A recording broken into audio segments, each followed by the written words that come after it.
बिमला अपने बगीचे में माली के साथ तरह तरह के फूल और पत्तियों को पहचान रही थी और उन्हीं के साथ खेल रही थी, क्योंकि उसके साथ खेलने के लिए उसके कोई सगी भाई बहन नहीं थे। आज राखी का त्यौहार था। 12 महीने का दिन। सभी बच्चे अपने अपने घरों में खेल कूद रहे थे। इस चहल पहल में किसी को आज बिमला की याद न रही, इसलिए वह बिल्कुल अकेली पड़ गई थी।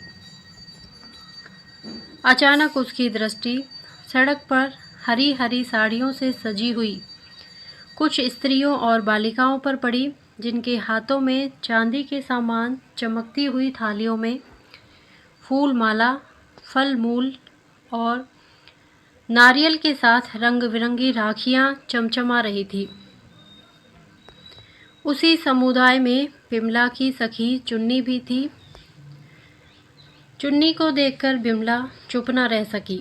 कौतूहलवश वह पुकार उठी, इतनी सज सजा के कहाँ जा रही हो चुन्नी? यह थाली में क्या लिए हुए चमकता हुआ? चुन्नी बिमला की अनभिज्ञता पर हंस पड़ी,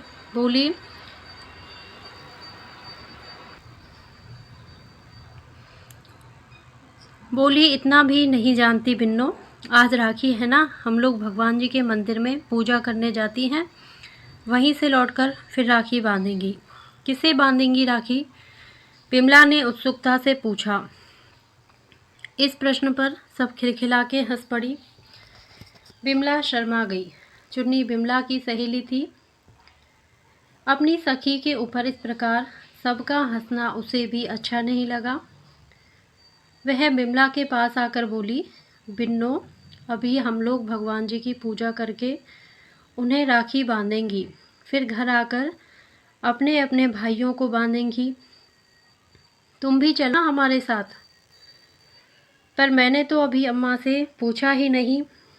माँ से पूछकर मंदिर में आ जाना। यह कहकर चुन्नी चली गई। बिमला अपने हृदय में राखी बांधने की प्रबल उत्कंठा लिए हुए बड़े उत्साह से माँ के पास आई। उसकी माँ कमला बैठी कुछ पकवान बना रही थी। वह 9 बरस की बालिका घर में बिल्कुल अकेली होने के कारण अब भी निरी बालिका थी। वह माँ के गले में दोनों बाहें डालकर पीठ पर झूलकर बोली, मैं भी राखी बांधूंगी माँ। तू किसे राखी बांधेगी बेटी? माँ ने किंचित उदासी से पूछा। तुम जिसे कह दोगी माँ, बिमला ने सरल भाव से कह दिया, किंतु माँ की आंखों के आंसू रुक ना सके। कुछ क्षणों में अपने को कुछ स्वस्थ पाकर कमला ने कहा, तेरी किस्मत में राखी बांधना लिखा ही होता तो क्या 4 भाइयों में से एक भी न रहता? राखी का नाम लेकर जला मत बेटी, चुप रह। माँ के आंसुओं से बिमला सहम सी गई। कहाँ के और किसके 4 भाई? वह कुछ भी ना समझी। हाँ, वह इतना ही समझी कि राखी के नाम से माँ को दुख होता है, इसलिए राखी का नाम अब माँ के सामने नहीं लेना चाहिए। पर राखी बांधने की अपनी उत्कंठा को वह दबा ना सकी। किसे राखी बांधे और कैसे बांधे, इसी उधेड़-बुन में वह फिर बगीचे की ओर चली गई। फाटक के नज़दीक चुपचाप बैठकर वह गीली मिट्टी के लड्डू, पेड़ा, गुजिया और तरह तरह के पकवान बनाने लगी। किंतु राखी की समस्या अभी तक उसके सामने उपस्थित थी। इसी समय रोली का टीका लगाए, फूलों की माला पहने और हाथ में चमकती हुई राखियां बांधे हुए उसके पास अखिलेश आया। वह अपना वैभव बिमला को दिखलाना चाहता था, क्योंकि बिमला और उसमें मित्रता होने के साथ साथ सदा इस बात की भी लाग डांट रहती थी कि कौन किससे किस बात में बड़ा चढ़ा है। दोनों सदा इस बात को सिद्ध करना चाहते थे कि हम तुमसे किसी बात में कम नहीं हैं। बिमला पकवान बनाने में इतनी तल्लीन थी कि अखिलेश का आना उसे मालूम न हो सका, और दिन होता तो शायद बिमला के इस प्रकार चुप रह जाने पर अखिलेश भी चला जाता। परंतु आज तो उसे बिमला को अपनी राखियां दिखलानी थी। उस पर यह प्रकट करना था कि देखो बिमला, मुझे जो सम्मान प्राप्त है वह तुम्हें नहीं। इसलिए उसने बिमला को छेड़ा, बिन्नो, यह तुम्हारे मिट्टी के लड्डू कौन खाएगा जो इतने ढेर से बनाए जा रही हो। बिमला के हाथ का लड्डू गिरकर टूट गया। उसने तुरंत अखिलेश की तरफ देखा और अखिलेश ने सगर्व दृष्टि से अपने हाथों को देखा जिन पर राखियां चमक रही थी। बिमला अपने पकवानों को भूल गई। फिर वही राखियां उसके दिमाग में झूलने लगी। अखिलेश के पास खड़ी होकर हाथ से मिट्टी झाड़ती हुई बोली, तुम्हें किसने राखी बांधी है अखिल? चुन्नी ने बांधी है और मैंने उसे 1 रुपया दिया है, समझी? अखिलेश ने कहा। कुछ क्षणों तक न जाने क्या सोचकर बिमला बोली, तो तुम मुझसे राखी बंधवा लो अखिल भैया, मुझे रुपया ना देकर अठन्नी दे देना। नहीं भाई, अठन्नी की बात तो झूठी है। मेरे पास इकन्नी है, वह मैं तुम्हें दे दूंगा। पर क्या तुम्हारे पास राखी है? अखिल ने पूछा। बिमला कुछ सोचती हुई बोली, राखी तो नहीं है, कौन ला देगा मुझे? आश्वासन के स्वर में अखिलेश बोला, तुम पैसे दोगी तो राखी मैं ही ला दूंगा, वह कोई बड़ी बात नहीं है। पर बिन्नो, राखी अकेली नहीं बांधी जाती, राखी बांधने के बाद फल, मेवा और मिठाई भी तो दी जाती है, वह तुम कहाँ से लाओगी? मिठाई मैं माँ से मांग लूँगी और कुछ नींबू बगीचे से तोड़ लूँगी, पर पैसे तो मेरे पास 2 ही हैं, उसमें राखी आ जाएगी क्या? बिमला ने पूछा। अखिलेश ने कहा, 2 पैसों में राखी और मिठाई दोनों ला दूंगा बिन्ना। अब तुम माँ से मिठाई ना मांगो तो भी काम चल सकता है। बिमला चाहती भी यही थी कि किसी प्रकार चुपचाप राखी बंध जाए और माँ ना जान पाए। जब उसे मालूम हुआ कि 2 पैसों में राखी और मिठाई दोनों आ जाएंगी तो उसे बड़ी प्रसन्नता हुई।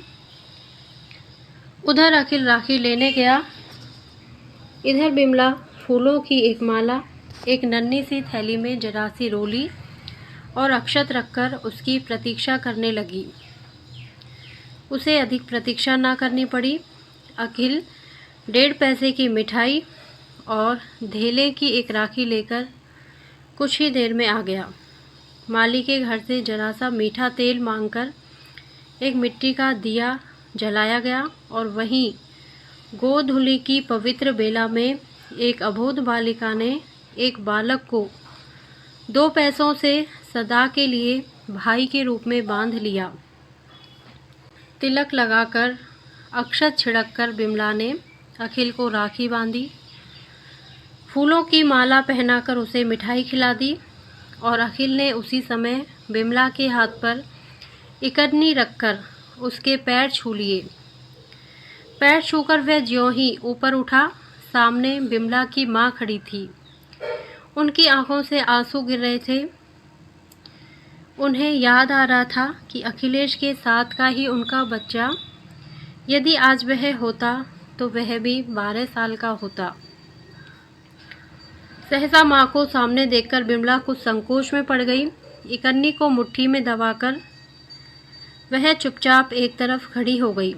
अखिल 2 कदम आगे बढ़कर बोला, चाची, बिन्नू ने मुझे राखी बांधी है और मैंने उसे एक इकन्नी दी है। अब यह भी मेरी बहन हो गई ना चाची? माँ ने अखिल को पकड़कर प्यार से हृदय से लगाते हुए गदगद कंठ से कहा, हाँ, तू हो गया मेरा बेटा अखिल।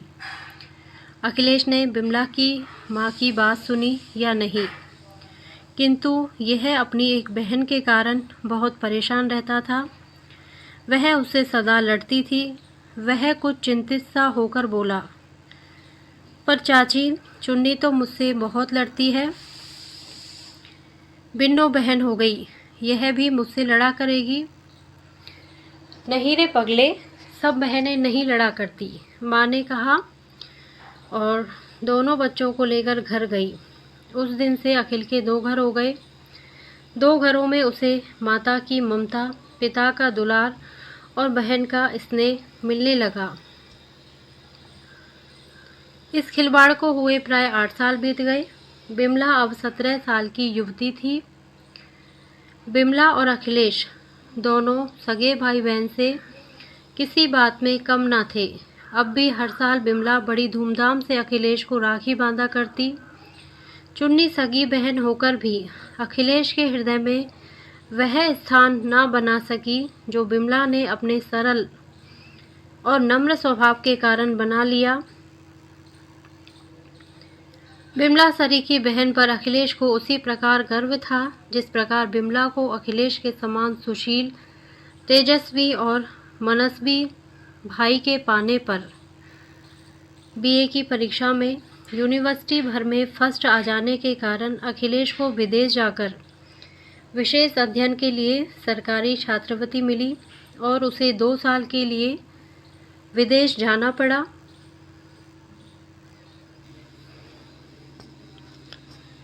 विदेश जाने के 1.5 साल बाद ही अखिलेश को लाल लिफाफे में बिमला के विवाह का निमंत्रण मिला।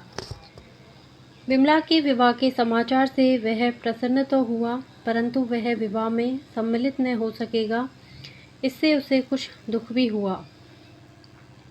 बिमला अपने माता पिता की अंतिम संतान थी।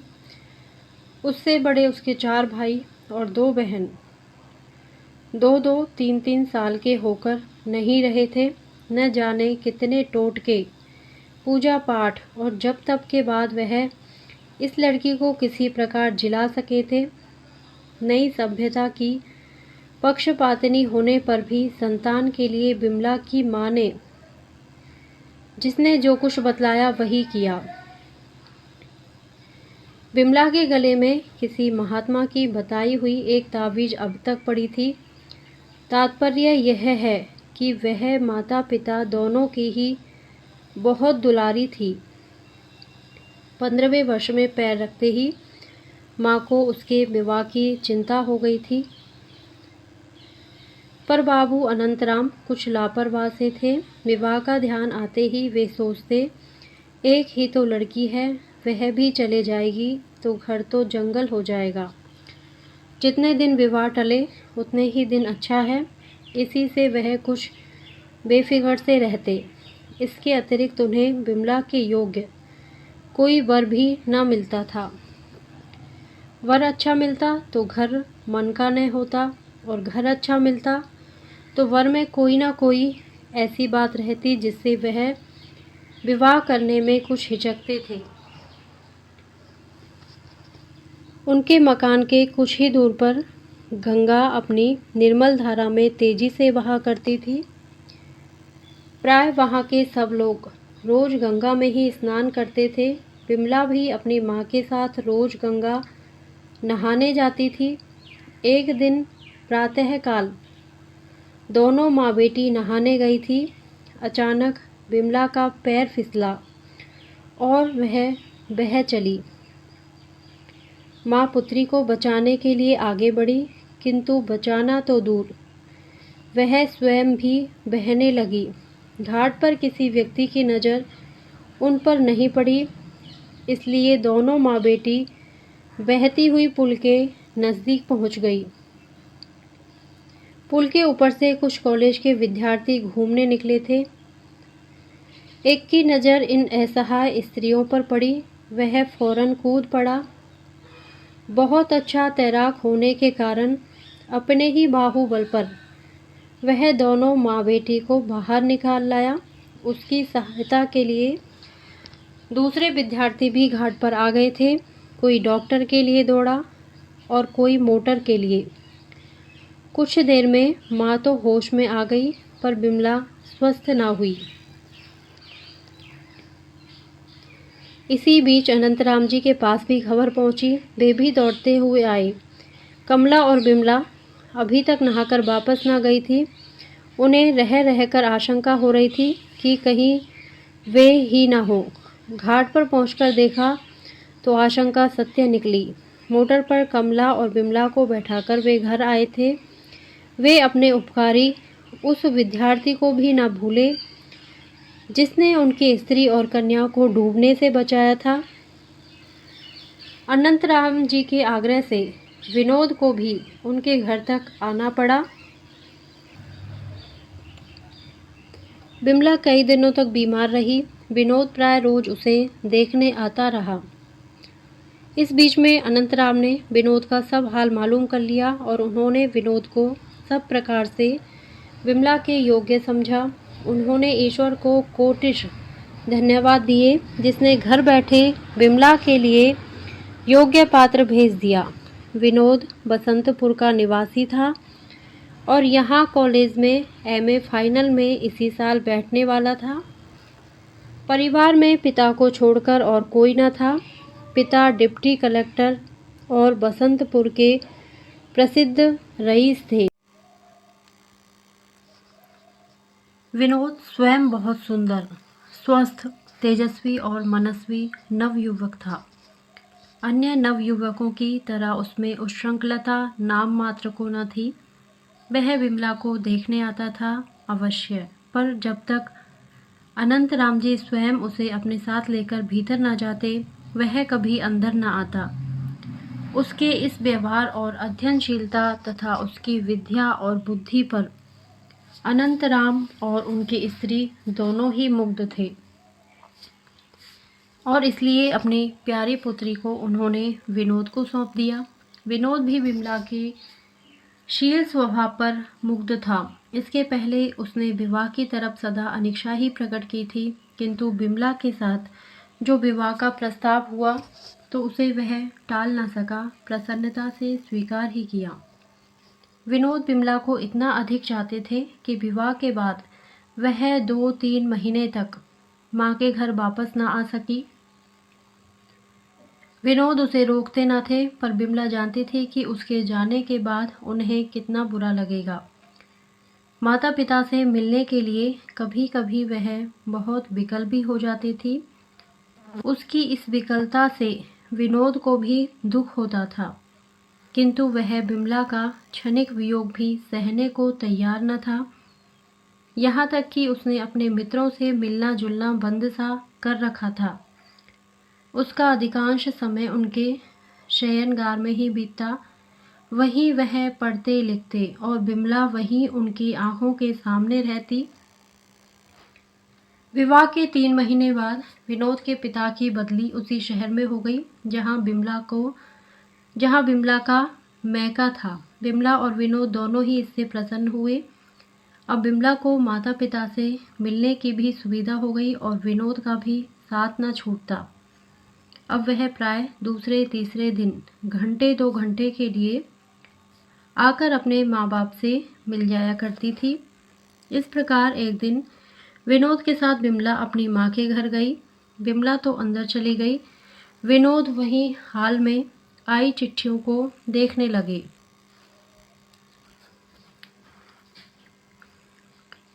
एक पत्र विदेश से आया था। लिखावट उसके मित्र और सहपाठी अखिलेश की थी। पत्र था बिमला के लिए। विनोद ने उत्सुकता से पत्र को खोला, जिसमें लिखा था, प्यारी बिन्नू, अब तो तुम्हारे पत्रों के लिए बड़ी लंबी प्रतीक्षा करनी पड़ती है। क्या तुम्हें पत्र लिखने तक का अवकाश नहीं मिलता? अपने नए साथी के कारण तो मुझे नहीं भूली जा रही हो। यदि ऐसा होगा तो भाई मेरे साथ अन्याय होगा। पत्रों का उत्तर तो कम से कम दे दिया करो। चाची को प्रणाम कहना, और अब पत्र देर से लिखा तो मैं भी नाराज हो जाऊंगा। समझी, तुम्हारा अखिलेश। पत्र पढ़कर विनोद स्तंभित से रह गए। वह समझ ना सके कि कब और कैसे अखिलेश की बिमला से पहचान हुई। 2 साल पहले 7 साल तक अखिलेश ने उनके साथ ही पढ़ा। उसने कभी भी बिमला का जिक्र उनसे नहीं किया। और ना विवाह के बाद। आज तक बिमला ने ही कुछ अखिलेश के विषय में उनसे कहा, और अब पत्र आते हैं तो बिमला के मैके के पते से। पत्र की भाषा तो यही प्रकट करती है जैसे दोनों बहुत दिनों से बहुत घनिष्ठ मित्र के रूप में रहे हैं। वे गहरी चिंता में डूब गए। आज पहली बार बिमला उन्हें कुछ दोषी सी जान पड़ी। उसे विनोद से अखिलेश के विषय में सब कुछ कह देना चाहिए था।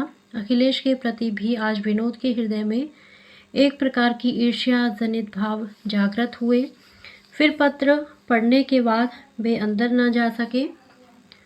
पत्र को जेब में रखकर चुपचाप अपने घर चले आए। बिमला ने विनोद की कुछ देर तक प्रतीक्षा की। जब वे अंदर ना गए तब उसने आकर बैठक में देखा। वहाँ भी उन्हें न पाकर वह समझी कहीं गए होंगे। किंतु जब 2 घंटे तक विनोद न लौटे तो वह घबराई और अपनी माँ की कार में बैठकर ससुराल आ गई। A reserve lover make a suspicious husband, यह कहावत विनोद पर अक्षरशः चरितार्थ होती थी। वे बिमला को जितना ही अधिक प्यार कर लेते उतना ही उन्हें उस पर संदेह भी होता था। नौकर चाकर से भी बिमला का बात करना उन्हें अच्छा न लगता। वे बिमला पर अपना एक छत्र अधिकार चाहते थे। वे तो कदाचित यहाँ तक चाहते बिमला को किसी प्रकार बहुत ही छोटे आकार में परिवर्तित करके अपने पॉकेट में रख लें, जिससे वही केवल बिमला को देख सके, यहाँ तक और किसी की पहुँच न हो सके। बिमला घर आई तब वे अपनी खाट पर लेटे थे। उन्होंने जानबूझकर अखिलेश की एक फ़ोटो निकालकर अपनी चारपाई पर रख ली। बिमला ने पहुंचकर पति का चेहरा देखा। देखते ही पहचान लिया कि इन्हें किसी प्रकार का मानसिक कलेश हो रहा है। वह उनके पास पहुंचकर खाट पर बैठ गई। बैठते ही उसकी दृष्टि अखिलेश की फ़ोटो पर पड़ी। कुछ हर्ष कुछ कौतूहल से पति की उदासी का कारण पूछना तो भूल गई। अखिलेश का चित्र उठाकर फौरन पूछ बैठी, यह फ़ोटो तो अखिलेश का है, यहाँ कैसे आया? तुम इन्हें जानते हो? जानता हूँ, कह के विनोद ने करवट फेर ली। बिमला की तरफ पीठ और दीवार की तरफ मुँह करके वे अपनी वेदना को चुपचाप पीने लगे। तुम इन्हें जानते हो तो अभी तक मुझसे कहा क्यों नहीं? बिमला ने फिर पूछा। विनोद ने कोई उत्तर ना दिया। इसके बाद बिमला को फिर कुछ पूछने का साहस ना हुआ। वह वहीं एक तरफ विनोद के पैरों को सहलाने लगी। विनोद ने अपने पैरों को जोर से खींच लिया। बिमला समझ गई कि नाराज़गी उसी पर है। वह विनोद के स्वभाव को इतने दिनों से बहुत अच्छी तरह जानती थी। विनोद जो उस पर पग पग पर संदेह करते थे, उससे भी वह छिपा न था। किंतु विनोद का हृदय कितना सच्चा, कितना गंभीर और कितना उदार है, यह भी वह भली भांति जानती थी। पति का संदेह मिटाने के लिए वह नम्र स्वर में बोली, देखो किसी तरह का संदेह ना करना, अखिलेश मेरा भाई है, समझे? सब समझ लिया, विनोद ने रुखाई से उत्तर दिया। बिमला ने फिर अपनी उसी नम्र स्वर से पूछा, और तुम वहाँ से चुपचाप मुझे छोड़कर चले क्यों आए? चला आया, मेरी खुशी। तुम्हें अपने साथ नहीं लाना चाहता था, फिर भी तुम क्यों चली आई? 2-3 दिन माँ के साथ रह लेती, विनोद ने तीव्र स्वर में कहा। कहने को तो विनोद यह बात कह गए, किंतु इस 2 ही घंटे में उनके हृदय की जो हालत हुई थी, यह वही जानते थे। कई बार स्वयं जाने के लिए उठे, फिर आत्माभिमान के कारण न जा सके। नौकर को तांगा लेकर भेज ही रहे थे कि बिमला आ पहुंची। बिमला के आने से पहले वह उसके लिए बहुत विकल थे, किंतु उसके आते ही वे तन गए।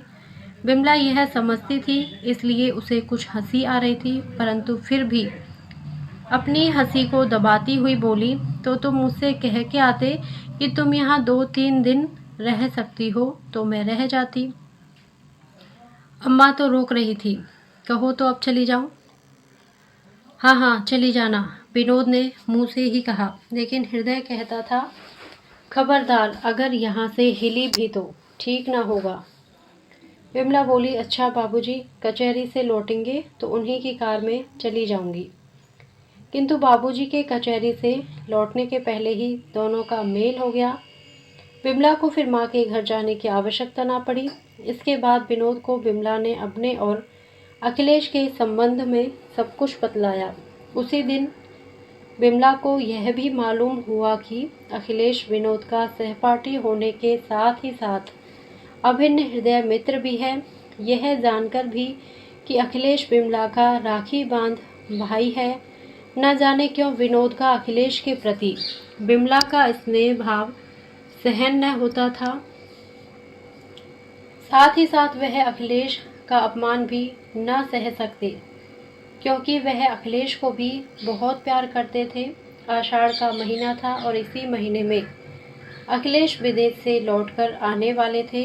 एक दिन विमला की माँ ने विमला से कहला भेजा कि आज शाम की ट्रेन से अखिलेश लौटेंगे, स्टेशन चलने के लिए तैयार रहना, मैं कार भेज दूंगी। विनोद कहीं बाहर गए थे। लौटने के बाद जलपान करके बैठे तो विमला ने उनसे कहा, आज अखिल भैया आएंगे, स्टेशन चलने के लिए तैयार रहना, अम्मा कार भेज देंगी। मैंने तुमसे कब कहा था कि मैं स्टेशन जाऊंगा, जो तुम मुझसे तैयार रहने के लिए कह रही हो? मेरे पास ना अखिलेश ने सूचना भेजी है और ना मैं आऊँगा। तुम्हारे पास सूचना आई है तो तुम चली जाना, विनोद ने कहा और अपना कोट उठाकर फिर बाहर जाने के लिए तैयार हो गए।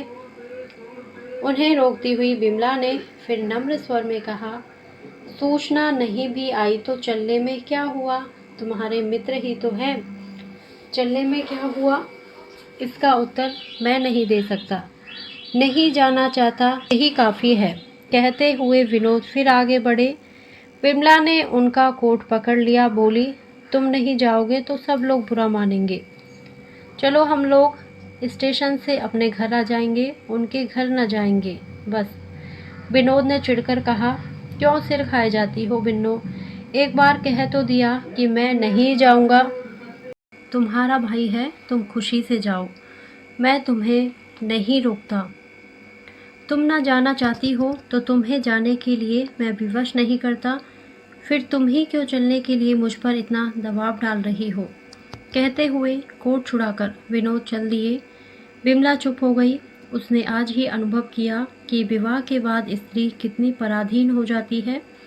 उसे पति की इच्छाओं के सामने अपनी इच्छाओं और मनोवृत्तियों का किस प्रकार दमन करना पड़ता है। वह जानती थी कि विनोद बार बार जाने के लिए कहते हैं अवश्य, पर यदि वह सचमुच चली जाए तो उन्हें कितनी मानसिक वेदना होगी, उसके जाने का परिणाम कितना भयंकर होगा। नियत समय पर कार आई, पर बिमला उतरकर नीचे भी न गई। ऊपर से ही दासी के द्वारा कहला भेजा कि सर में बहुत दर्द है, इसलिए वह स्टेशन ना जा सकेगी। स्टेशन पर उतरते ही सबसे पहले अखिलेश ने बिमला के विषय में पूछा और उसे अस्वस्थ जानकर उन्हें दुख हुआ। सबसे मिलजुल कर वह स्टेशन से सीधे बिमला के घर आई। बिमला स्टेशन न गई थी, फिर भी उसे पूर्ण विश्वास था कि उसे स्टेशन पर न पाकर अखिलेश सीधे उससे मिलने आवेंगे, इसलिए वह अपने छज्जे पर से उत्सुक आंखों से मोटर की प्रतीक्षा कर रही थी। उसने अपनी माँ की मोटर दूर से देखी और दौड़कर नीचे आ गई। उसे याद न रहा कि वह सिर दर्द का बहाना करके ही स्टेशन नहीं जा सकी है। बिमला ने देखा विनोद और अखिलेश साथ ही मोटर से उतरे। उनकी माँ उन्हें छोड़कर बाहर से ही चली गई। वह पुरानी प्रथा के अनुसार बेटी के घर जाना अनुचित समझती थी। बिमला उन्हें ड्राइंग रूम में ही मिली। उसे देखते ही अखिलेश ने स्नेह सिक्त स्वर में उससे पूछा, कैसी दुबली हो गई हो बिन्नो, क्या बहुत दिनों से बीमार हो? देखो अब मैं आ गया हूँ, अब तुम बीमार ना रहने पाओगी।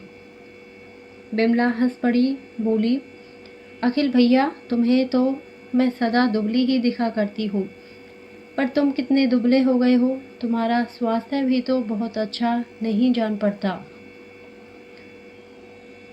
इसी प्रकार बहुत सी आवश्यक अनावश्यक बातों के बाद अखिल ने विनोद की पीठ पर एक हल्का सा हाथ का धक्का देते हुए कहा, और क्यों वे पाजी, मुझसे बिना पूछे तुझे मेरे बहनोई बनने का दुस्साहस कैसे हो गया? विनोद हंसता हंसता बोला, अखिल यार, इतने दिनों तक विदेश में रहकर भी तुम निरे बुद्धू ही रहे। कहीं ऐसी बातें भी किसी से पूछकर की जाती हैं? अखिल भी हंस पड़ा। रात अधिक हो चुकी थी, इसलिए वह घर जाने के लिए उठे। विमला ने उनसे जाते समय पूछा, अब कब आओगे? अखिल भैया, तुम जब कह दो बिन्नू, अखिल ने उत्तर दिया।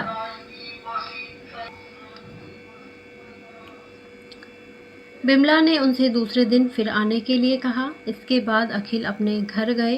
विनोद को बिमला का अखिलेश के प्रति इतना प्रेम प्रदर्शित करना, इस प्रकार अनुरोध से बुलाना अच्छा न लगा। वे बोले तो कुछ नहीं, पर उनकी प्रसन्नता उदासी में परिणत हो गई।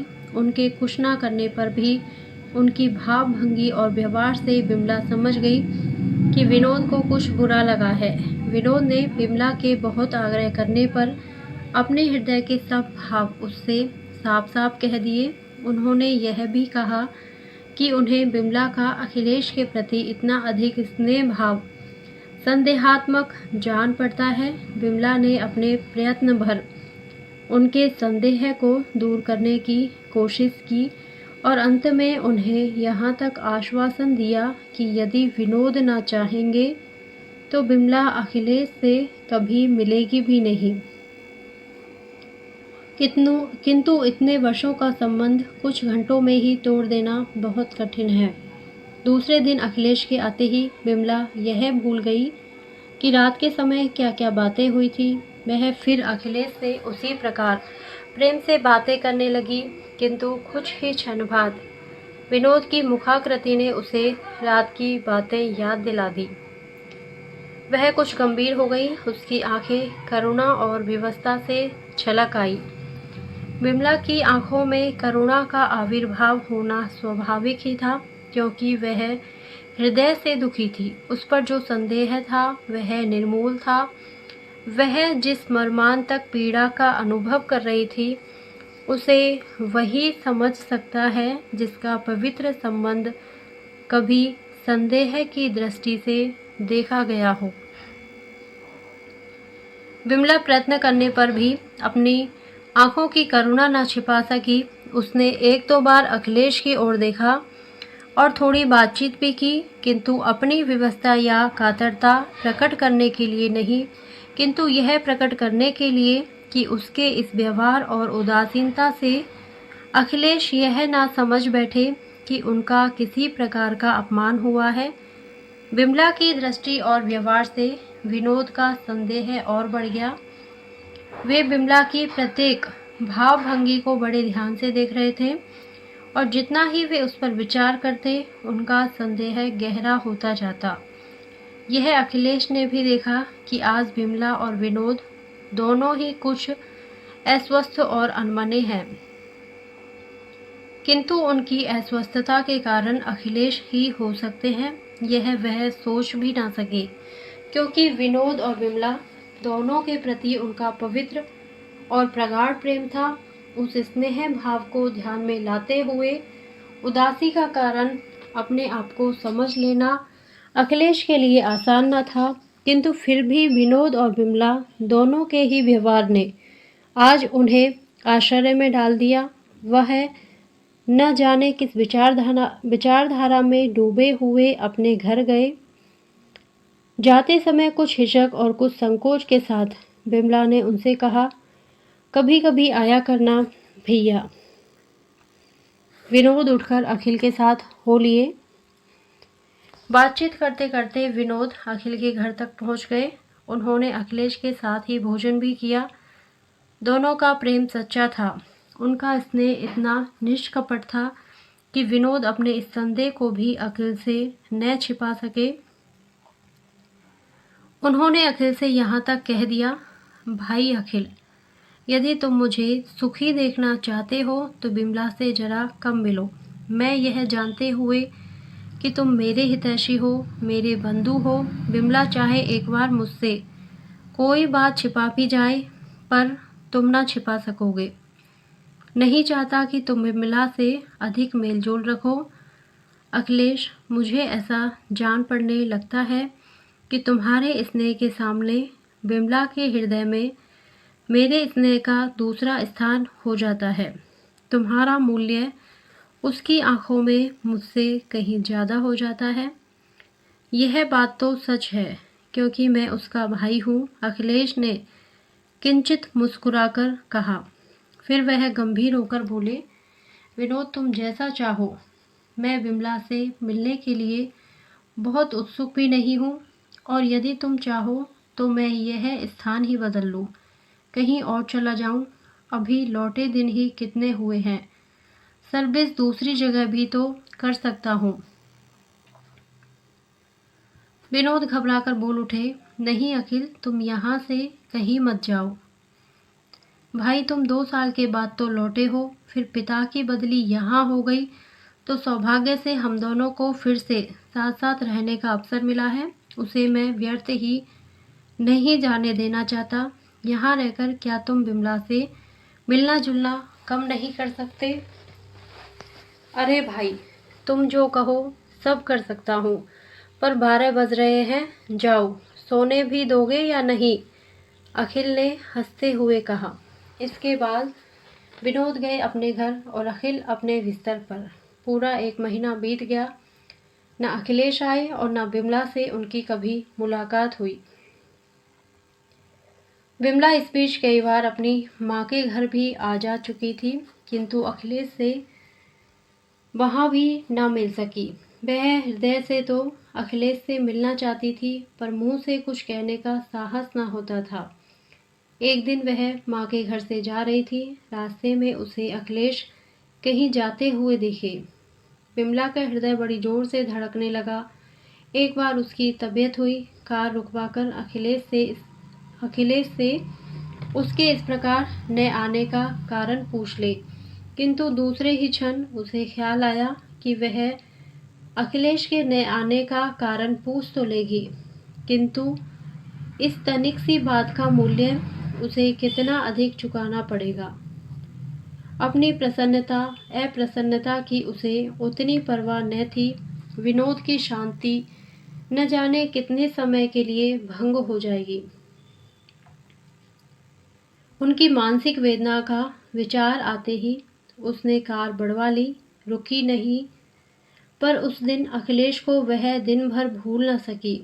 उसे वह दिन भर याद आता रहा जिस दिन उसने 2 पैसे में अखिलेश को भाई के रूप में बांधा था। इसी प्रकार कुछ दिन और बीत गए। राखी का त्योहार। बिमला आज अपने भ्रातृ प्रेम को रोक न सकी। वैसे वह चाहती तो माँ के घर जाकर वहाँ अपनी माँ के द्वारा अखिलेश को बुलवा सकती थी, किंतु विनोद से छुपाकर वह कुछ भी नहीं करना चाहती थी। इसलिए वह विनोद के पास आकर कुछ संकोच के साथ बोली, आज राखी है, तुम मुझे अखिल भैया के घर ले चलना, मैं उन्हें राखी बांधाऊंगी। विनोद किसी पुस्तक को एकाग्र चित्त से पढ़ रहे थे। बिमला की बात कदाचित बिना सुने ही उन्होंने सिर झुकाए कह दिया, अच्छा। बिमला को मुंह मांगा वरदान मिला। उसने आगे और कोई बातचीत ना की। कौन जाने बातचीत के सिलसिले में कोई बहस छिड़ जाए और वह अखिलेश को राखी बांधने न जा सके। आज बिमला बहुत प्रसन्न थी। उसने कई तरह के पकवान जो अखिलेश को अच्छे लगते अपने हाथ से बनाए, तरह तरह के फल मंगवाए और शाम को राखी बांधने के लिए जाने की तैयारी करने लगी। एक दासी द्वारा उसने अखिलेश के पास संदेशा भिजवा दिया कि आज शाम को 6 बजे हम दोनों अखिल भैया से मिलने आएंगे। वे घर ही रहे, कहीं जाए नहीं। इस संदेश से अखिल को कुछ आश्चर्य न हुआ, क्योंकि उस दिन राखी थी। बिमला दिन भर बड़ी उमंग और उत्सुकता से संध्या की प्रतीक्षा करती रही। किंतु शाम को जब 6 बज गए और विनोद ने अपनी पुस्तकों पर से सिर न उठाया तो धीरे से जाकर वह विनोद के पास बैठ गई। विनोद ने सप्रेम दृष्टि से विमला की ओर देखकर कहा, कहो बिन्नू रानी, आज कुछ खिलाओगी नहीं? विमला ने तुरंत अपने बनाए हुए कुछ पकवान तस्तरी में लाकर रख दिए। विनोद ने उन्हें खाया। विनोद को इतना प्रसन्न देखकर विमला का साहस बढ़ गया। बोली, देखो 6 से 6:30 बज गए। अखिल भैया के घर अब कब चलोगे? विनोद की हंसी कुछ मिश्रित उदासीनता में परिणत हो गई। दृष्टि का प्रेम भाव तिरस्कार में बदल गया। कुछ क्षण तक चुप रहे। वे रूखे स्वर में बोले, मैं तो न जाऊंगा, तुम जाना चाहो तो चली जाओ। विमला को जैसे काट सा मार गया। वह विनोद के इस भाव परिवर्तन को समझ ना सकी। कुछ चिढ़कर बोली, तुम्हें सवेरे ही कह देना था कि ना चलेंगे तो मैं खबर ही ना भिजवाती। मैंने तो नहीं कहा था कि मैं तुम्हारे साथ अखिल के घर चलूँगा, पर तुमने खबर भिजवा दी तो चली जाओ, मैं रोकता नहीं। हाँ, एक बार नहीं अनेक बार, पर तुम पर यह प्रकट कर चुका हूँ कि अखिल से तुम्हारा मिलना जुलना मुझे पसंद नहीं है। फिर भी तुम जैसे उसके लिए व्याकुल सी रहा करती हो। यदि तुम्हें मेरी मानसिक वेदनाओं का कुछ ख्याल नहीं है तो जाओ, पर मुझे क्यों अपने साथ घसीटना चाहती हो? विमला सिहर उठी। कुछ देर बाद अपने को संभालकर बोली, अखिल भैया से ही क्या, तुम न चाहोगे तो मैं अम्मा और बाबूजी से भी ना मिलूंगी। विनोद ने विमला की बात का कुछ भी उत्तर नहीं दिया और बाहर चले गए। बाहर दरवाजे पर ही उन्हें उनके मित्र की बहन अंतो मिली, जो उनको भी बहुत ज़्यादा चाहती थी भाई की तरह और उन्हें राखी बांधने आई थी। विनोद इस समय किसी अतिथि के स्वागत के लिए तैयार न थे, विशेषकर यदि अतिथि स्त्री हो तब। अभी अभी वह विमला को अखिल से न मिलने के लिए तेज बातें कह चुके थे। दूसरे ही क्षण किसी दूसरी स्त्री के साथ, जो विनोद की वैसी ही बहन हो जैसी विमला अखिल की। विमला के पास जाने में उन्हें कुछ संकोच सा हुआ, पर वह अंतों को टाल भी तो ना सकते थे। वह उसे लिए हुए विमला के पास जाकर जरा कोमल स्वर में बोले, बिन्नो, यह अंतो राखी बांधने आई है, इन्हें बैठा लो। विमला ने उठकर आदर और प्रेम से अंतों को बिठाया तो अवश्य, पर कुछ अधिक बातचीत ना कर सकी। अंतो विनोद के पास ही बैठकर इधर उधर की बात करने लगी। विमला ने उनकी बातचीत में किसी प्रकार का हिस्सा नहीं लिया, यहाँ तक कि उनसे कुछ दूर बैठकर पान बनाने लगी। और दिन होता तो शायद विनोद से अधिक विमला ही अंतों से बातचीत करती, किंतु आज बड़ी व्यथित सी थी, इसलिए चुप रही। उसकी इस उदासीनता से विनोद ने अंतों का अपमान, घर में आई हुई एक स्त्री अतिथि का अपमान समझा। वे मन ही मन चिढ़ उठे, पर कुछ बोले नहीं। राखी की रस्म अदा होने पर विमला अंतों और विनोद दोनों के लिए थालियां परोस लाई। अंतों ने विमला से भी भोजन करने का आग्रह किया, किंतु तबीयत ठीक न होने का बहाना करके विमला ने भोजन करने से इनकार कर दिया। अब विनोद भी अपने क्रोध को न संभाल सके, तिरस्कार सूचक स्वर में बोल उठे, तबीयत क्यों खराब करती हो? अब भी समय है, राखी बांधने चली जाओ। अंतो कुछ समझी नहीं, मुस्कुराकर बोली, राखी बांधने कहाँ जाओगी भौजी? चलो खाना पहले खा लो, फिर चली जाना। विमला तो कुछ ना बोली, पर विनोद फिर उसी स्वर में बोले, तुम क्या जानो अंतो, आदमी तो वह जो इशारे से समझ जाए। आज त्योहार का दिन और यह जाएंगी अखिलेश के घर उसे राखी बांधने। जो लोग अपने घर आवेंगे वे कदाचित दीवारों से बातचीत करेंगे, और फिर क्या अखिलेश को यह घर मालूम नहीं है?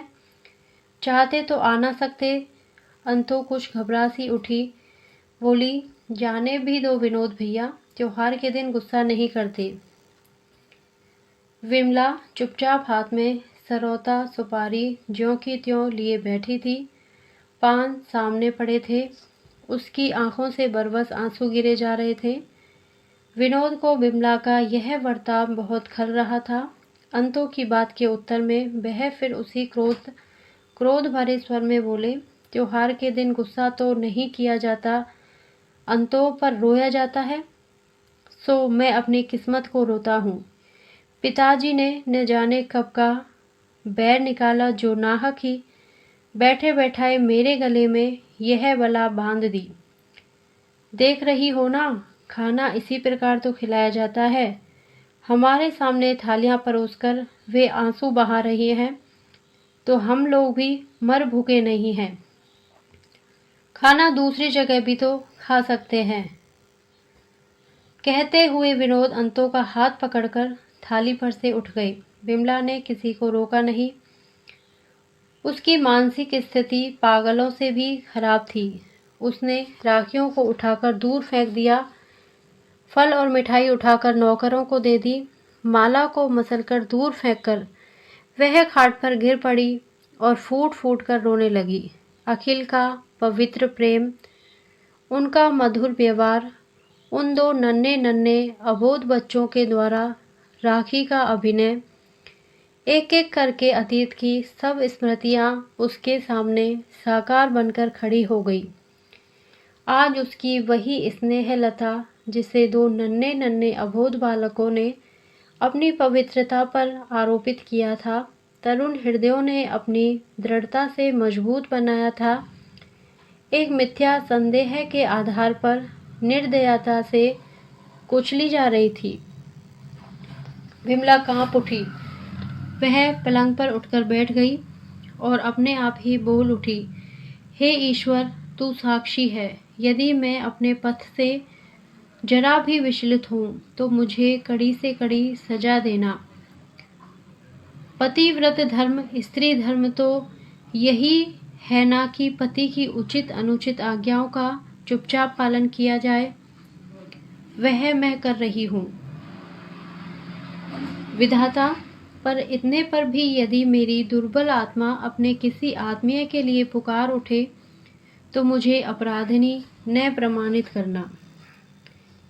इसी समय माँ को भेजी हुई मिश्रानी फल, मिठाई और मेवा इत्यादि लेकर आई। विमला भरी तो बैठी ही थी, मिश्रानी को देखते ही बरस पड़ी। अपने क्रोध भरे स्वर में कहा, मिश्रानी, यह सब क्यों लेके आई हो?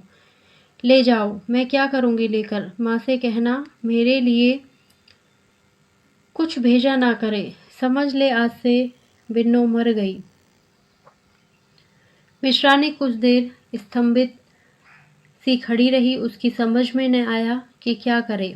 विमला को इस रूप में उसने कभी न देखा। इसी समय विमला की दूसरी डांट से मिश्रानी की चेतना जागृत हो उठी। विमला ने अपना क्रोध फिर उसी पर उतारा। बोली, जाती हो कि खड़ी ही रहोगी? बेचारी मिश्रानी को कुछ कहने का साहस न हुआ। डरते डरते थाली वही मेज पर धीरे से रखकर वह जाने लगी। विमला ने पुकारा, यह थाली उठा लिए जाओ मिश्रानी। मिश्रानी ने चुपचाप थाली उठाई और चली गई। विमला की माँ से उसने विमला के कहे सारे वाक्य दोहरा दिए। विमला की माँ यह सब सुनकर घबरा उठी। पुरानी प्रथा के अनुसार बेटी की देहली के भीतर पैर रखना अनुचित है, इसका उन्हें ख्याल न रहा। उसी समय वह कार में बैठकर विमला के पास पहुंच गई। इस समय तक विमला रो धोकर कुछ शांत होकर बैठी थी। सोच रही थी कि नाहक की भेजी, मिश्रानी से अनावश्यक बातें कह के बुरा ही किया। वह आखिर क्या समझे? समझ भी गई तो क्या कर सकती है? वह माँ से कहेंगी और माँ को दुख होगा। अगर बाबू को मालूम हुआ तो अनंत राम जी की वेदना के स्मरण मात्र से ही विमला फिर रो उठी। इसी बीच उसकी माँ ने वहाँ प्रवेश किया। माँ को देखते ही उसका रहा सहा धीरज जाता रहा। माँ से लिपटकर वह खूब रोई। माँ बेटी दोनों बहुत देर तक बिना कुछ बोले चाले रोती रही। अंत में कमला ने किसी प्रकार विमला को शांत किया। माँ के बहुत पूछने पर विमला ने माँ को सब कुछ बतला दिया। इस बात से कमला को कष्ट न हुआ हो सो बात नहीं थी, परंतु विमला को वह किसी प्रकार शांत करना चाहती थी। इसलिए अपनी मार्मिक वेदना को हृदय में ही छिपाकर वह शांत स्वर में विमला को समझाती हुई बोली, बेटी, विनोद की बातों का तुम्हें बुरा ना मानना चाहिए। इतना तो समझा करो कि वे तुम्हें कितना अधिक प्यार करते हैं। तुम्हारे ऊपर यदि विनोद का इतना अधिक स्नेह न होता तो वे तुम्हारी इतनी नन्ही नन्ही बातों को इतनी बारीकी से देखते भी तो नहीं। माँ की बातों से विमला को कुछ सांत्वना मिली हो चाहे नहीं, पर वह कुछ बोली नहीं। बहुत रात तक विनोद की प्रतीक्षा करने पर भी जब विनोद न लौटे तो कमला विमला को समझा बुझाकर अपने घर चली आई। विनोद अखिलेश के घर चले गए थे, इसलिए उन्हें घर लौटने में कुछ देरी हो गई। जब विनोद अकेले ही अखिलेश के घर पहुंचे तो वे कुछ चकित से हुए, परंतु विमला के विषय में स्वयं वह कुछ ना पूछ सके। विनोद को ही यह विषय छेड़ना पड़ा। रात को बहुत सी बातें विनोद के ही द्वारा उन्हें मालूम हो चुकी। दूसरे दिन विमला की माँ से उन्हें और भी बहुत सी बातें मालूम हुई। अखिलेश कुछ विचलित से हो उठे। उन्हें अपने ही ऊपर क्रोध आया। उन्होंने सोचा, मैं भी क्या व्यक्ति हूँ जिसके कारण एक सुखी दंपत्ति का जीवन दुखी हुआ जा रहा है। उन्हें कोई प्रतिकार न सूझ पड़ा और अंत में वह एक निश्चय पर पहुँचे। इधर कुछ दिनों से वे यही कॉलेज में प्रोफेसर हो गए थे। उन्होंने एक पत्र कॉलेज के प्रिंसिपल को लिखा और दूसरा लिखा विनोद के लिए। कॉलेज का पत्र उसी समय कॉलेज भेजकर दूसरा पत्र नौकर को देकर समझा दिया कि शाम को वह विनोद को दे आवे। नौकर बाजार गया था। रास्ते में विनोद से उसकी भेंट हुई। सोचा कि शाम को फिर इतनी दूर आने का झगड़ा कौन रखे। ये मिल गए हैं तो पत्र यहीं दे दूं। चिट्ठी निकालकर विनोद को देकर वह आगे निकल गए। पत्र पढ़ते ही विनोद घबरा गए। रात से विमला की तबीयत खराब थी। वे डॉक्टर बुलाने आए थे। अब उन्हें डॉक्टर की याद न रही। वे सीधे अखिलेश के घर की तरफ दौड़े। अखिलेश घर पर ना मिले। उन्हें देखने कॉलेज गए, किंतु वहाँ अखिलेश तो ना मिले। हाँ, हर एक की जबान पर बिना किसी कारण ही दिए हुए अखिलेश के इस्तीफे की चर्चा अवश्य सुनने को मिली। विनोद ने जाकर प्रिंसिपल से अखिलेश का इस्तीफा वापस लिया और उनसे कहा कि अखिलेश से मिलकर वह इस्तीफे के विषय में अंतिम सूचना देंगे। जब तक विनोद से उन्हें कोई सूचना ना मिले तब तक वे इस्तीफे पर किसी प्रकार का निर्णय ना करें। वहाँ से वे फिर अखिलेश के घर आए। दरवाजे पर तांगा खड़ा था, जिस पर अखिलेश का एक बैग और बिस्तर रखा था। विनोद के पहुँचने से पहले ही अखिलेश आकर तांगे पर बैठ गए। उसी समय पहुँचे विनोद। साइकिल वहीं फेंककर अखिलेश की बगल में जा बैठे और सजल आंखों से बोले, चलो, कहाँ चलते हो अखिल? मैं भी तुम्हारे साथ चलता हूँ। अखिलेश की भी आंखें भर आई। वे कुछ क्षण तक कुछ बोल ना सके। अंत में वे किसी प्रकार अपने को संभालकर बोले, तुम पागल हो विनोद। तुम्हें मेरे साथ चलने की क्या ज़रूरत है? ज़रूरत? ठहरो, तुम्हें अभी बतलाता हूँ। पर तुम यह समझ लो कि मैं तुम्हारा साथ स्वर्ग और नरक कहीं नहीं छोड़ूंगा। यह देखो, तुम्हारा इस्तीफा है। कहते हुए विनोद ने जेब से अखिलेश का लिखा हुआ इस्तीफा निकालकर टुकड़े टुकड़े करके फेंक दिया और तांगा अपने मकान की तरफ मुड़वा लिया। नौकर अखिलेश का सामान विनोद के आदेश अनुसार विनोद के कमरे में ले जाकर रखाया। विमला समझ ना सकी कि विनोद का ऐसा कौन सा आत्मीय आया है जो इन्हीं के कमरे में ठहराया जाएगा। इसी समय सीढ़ियों पर विनोद ने आवाज़ दी, बिन्नो, यह डॉक्टर आया है। धन्यवाद। यदि आपको ये कहानी अच्छी लगी हो तो प्लीज़ मेरे वीडियो को लाइक करें, शेयर करें और मेरे चैनल को सब्सक्राइब करें।